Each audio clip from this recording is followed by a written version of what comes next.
Меня зовут Яков Монин, это моя история. Такой, что ты проснешься с рассветом на корабле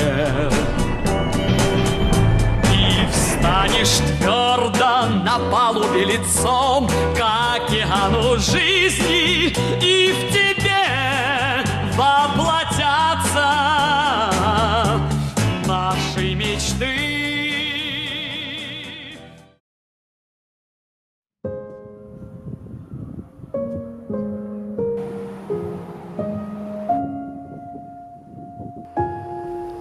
We met with Yakov Monin in a small house provided to him and his wife by the office housing in South Melbourne.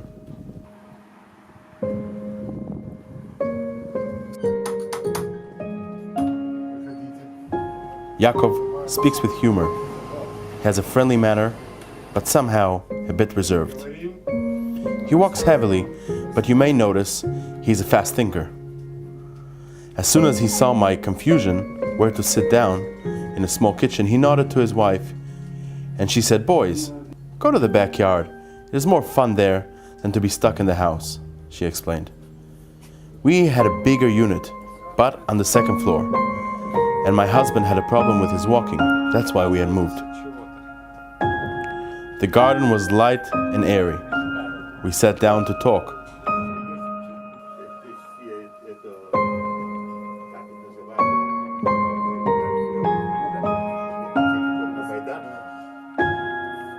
Jacob was enjoying a conversation about pre-war and post-war life, and how he worked as a tinsmith in Babrusk, and after the war in the Baltic states for the former USSR.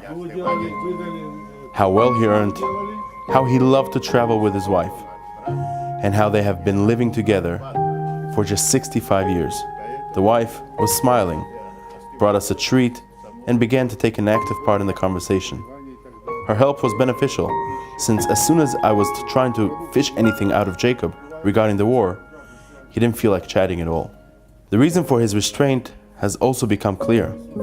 He understood the purpose of the visit very well, and given his promise to participate, he could not refuse to me. But he clearly does not like talking about the war. Shortly after, though giving a bit of thought, warmed up by his wife and my insistent inquiries, he gave a brief description of his frontline biography.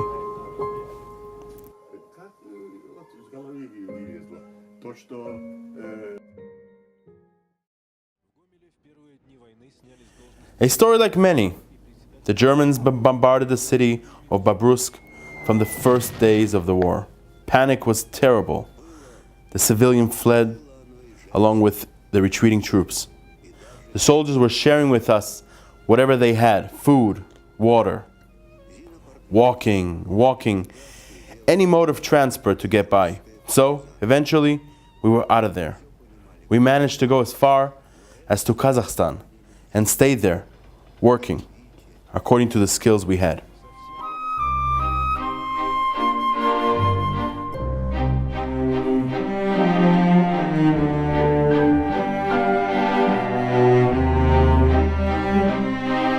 Yakov was lucky. A local government bakery was recruiting a tinsmith. That's how I got myself settled over there. See, what an occupation in demand, he smiled strangely. Overall, if not for this job, I'm not sure we would have survived. And so I managed to fetch a bit of bread from work and to bring it home. Well, almost always. He stopped for a second, hesitating, and at home, a whole bunch of people were waiting for me. The sisters, the friends, the girlfriends. I was keeping them alive. Here we go. The strange smile he started with did not leave his face almost the whole conversation, as if he knew some secret, but either too shy to say or does not want to. Then I got into the army, to the sniper school, located around the Iranian border. I was good at this profession. The steady hand, the good eye, not a coward. What else you need? Ready to go, fighter! Though obeying a regime was my weak spot. I liked AWOLs, young ladies, dancing. His eyes were wandering around. He was smiling for real, like dreaming. Anyway, I successfully graduated and was sent to serve in Belarus, in the army, which was under the command of Marshal Rokossovsky. There were a lot of massive fights. Belarus was released, paying with blood for every village taken back from the Nazis. Then, Poland, where Yakov was wounded. It had been a while since then. I could not be able to recall that much, he said, hesitating again. But since you insist, the simplest things, that's what I remember about the war. As once, while in the evacuation in Kazakhstan, on one of the occasions of soliciting a loaf of bread, I did not manage to bring it home.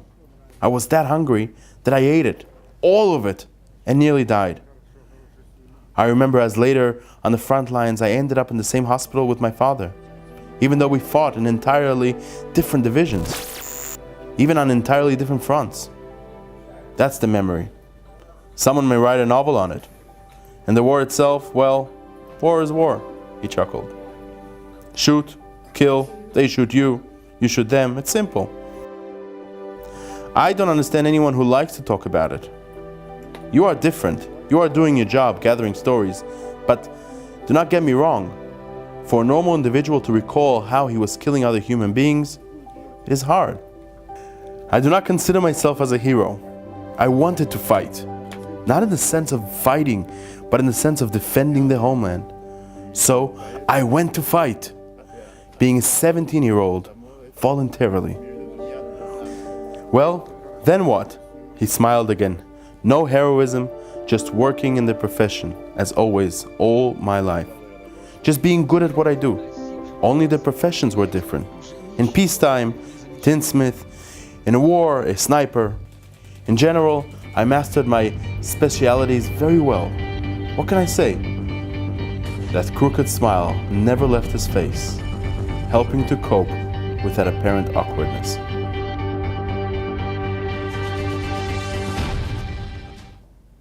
Despite all, I stubbornly continued to ask questions. I needed my story in the end. Did you face the Germans directly? Well, I was a sniper, most of the time. I saw them through the lenses of my sniper's rifle.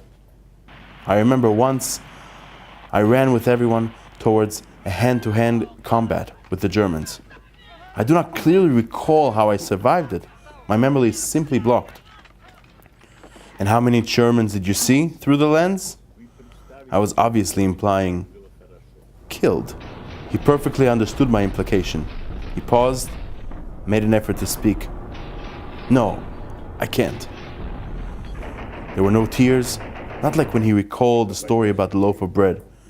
No tears, just that look, inverted look, like he was seeing his soul. He paused again, and I decided that I better change the subject. Tell me about your father. Oh, that is a really interesting story.